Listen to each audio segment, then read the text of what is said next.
Hello, friends, and welcome back to Stories About Entitled People. Let's start with a story about a horrible neighbor who really pissed off our OP by trying to attack his dad. But before we begin, don't forget to subscribe to our channel if you're new here and turn on notifications so you don't miss a new video every single day. Here we go. Rude neighbors get what's coming.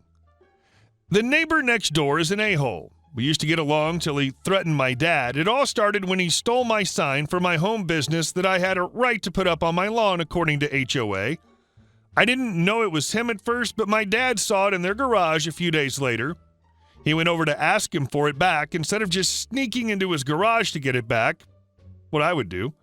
A few seconds later, I see my dad, a tiny 64-year-old man with a heart condition, running for his life with this buff 30-year-old 6'1" guy chasing him, telling him to get off his property. I was livid. I get in front of my dad protectively as his friend runs after him and tackles him into the ground. Apparently the guy was drunk, like enough to want to beat up a 64-year-old man because he knocked on his door in the middle of the day. I ended up rushing my dad into the house and called police. They were useless, didn't even do anything, but I was still livid and wanted my revenge. So for the last few months, I've been inconveniencing him as much as I can just to piss him off.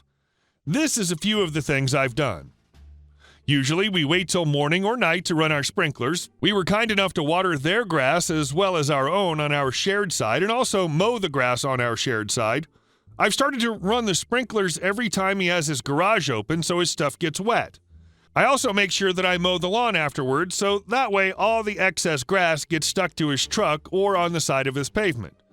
Our address is very similar. Usually you switch two numbers and that's our address. There's been times where I'd get his mail and immediately put it in the outgoing box. Now I don't. I keep them until weeks later and put them in the outgoing mailbox, and sometimes I just forget.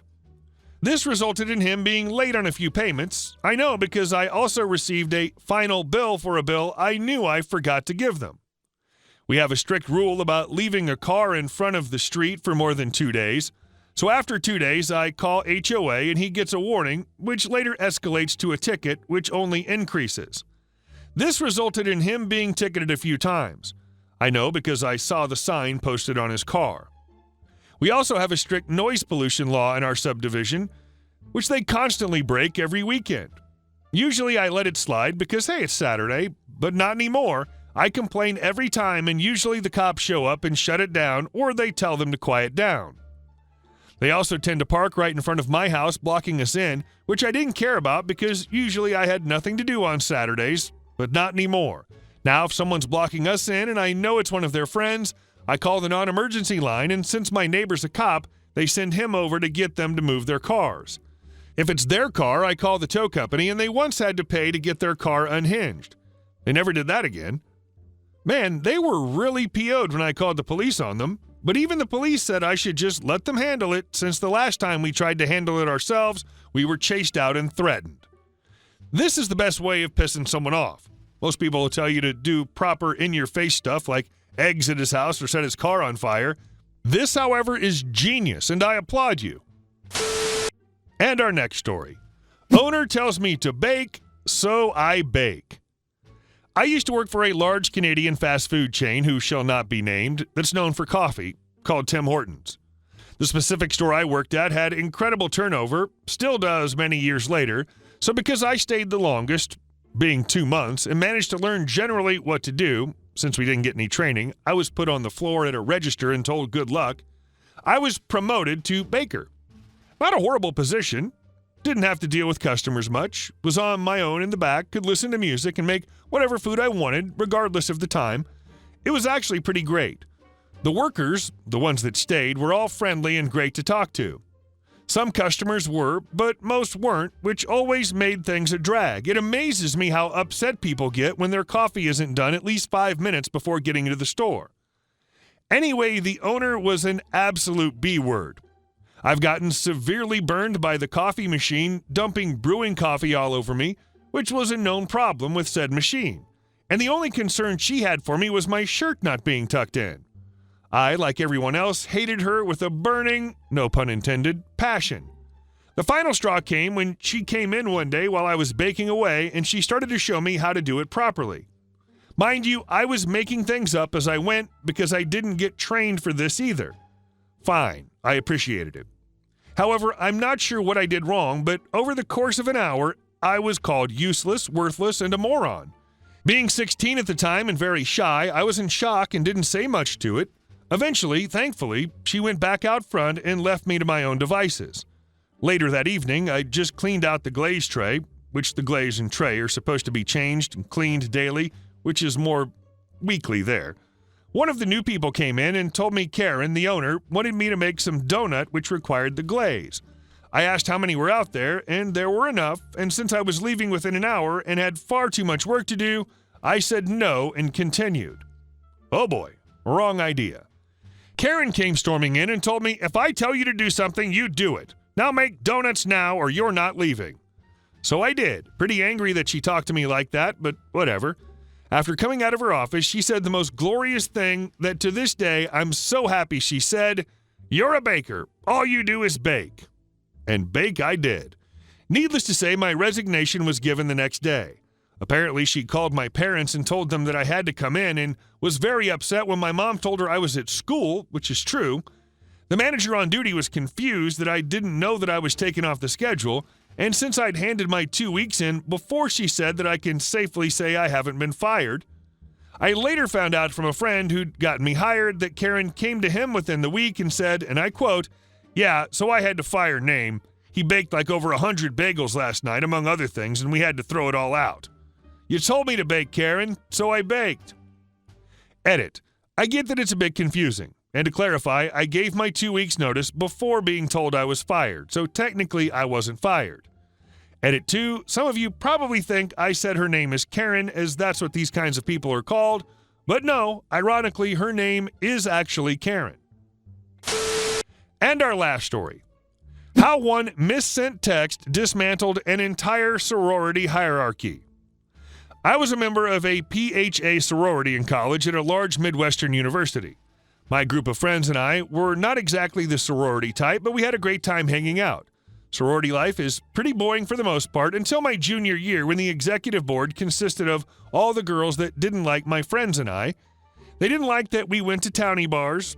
They didn't like that we were a little grungy. And they thought we were a bad reflection on the group. Whatever. That year I was in more trouble with our sorority e-board than I've ever been in my life. I was fined for wearing a denim jacket to formal chapter under the no denim clothing rule that's meant to prevent girls from wearing jeans. I was fined for missing a chapter meeting to go to the hospital with a friend. They claimed I wasn't excused because I wasn't the one who was injured or sick, even though I drove her.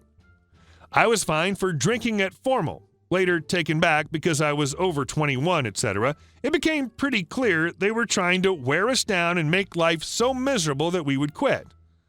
The final straw came during our big charity event for the year. It's an all-night food event where we sell tickets and serve food to people on campus. We held it at the sorority house, and all the girls are required to work a 3-hour shift that evening. I went and did my shift early along with all the e-board girls. The early slot is really sought after because you can still go out and party that night. I did my shift and left to go do karaoke with my friends. The next day, I get an email saying that the e-board wants to see me. They call me in and claim that they're going to fine me because they didn't see me working the event and that I skipped out. I tell them that I worked the first shift and that my friend who did signups can confirm that I signed in and worked the event. They claim that they don't trust her because they know we're friends and they think she's covering for me. In fact, they won't take any of my friends' word for it because they think they'll lie for me. Then I tell them I worked the same shift as them and one of them had to have seen me there. Nope. I'm told they're going to recommend me for suspension for lying about my philanthropy hours, among other issues I've had all semester. At this point, I'm pissed off. I'm in my apartment scrolling through Instagram when I see one of the girls in my sororities posted a photo from the event where I'm clearly pictured in the background. Great. I take a screenshot and send it to the president of our chapter to prove that I was there. I get nothing back for a few minutes until suddenly I get a text from our president. I'm expecting an apology, but what I got was so much better. She'd screenshotted my texts and sent them back to me by mistake, thinking she was sending them to someone else. In it, she was trashing me to who I can only assume she thought were the other e-board members, calling me a B and saying that it didn't matter because they'd get me suspended for something else. Well, I said nothing and instead took the screenshots of those and immediately emailed them to our national office. I included all the bullcrap fines I've been hit with over the semester, the photos proving I was at the event they claimed I didn't attend, and all the B-word text that proved they'd been targeting me for months. I hear nothing further from our e-board about my looming suspension. Our next chapter meeting rolled around, and our president and VP were nowhere to be found.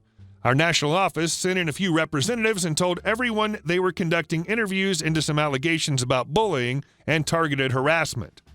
The investigation ended up revealing that our e-board had created a list of undesirables that they'd targeted and wanted kicked out or forced to quit. They even had a group chat where they planned out how they were going to get us all kicked out or make us so miserable that we just quit. Crap hit the fan, and nearly our entire e-board got kicked out of our sorority. Hey guys, thank you all for watching the video. I'll see you in the next one.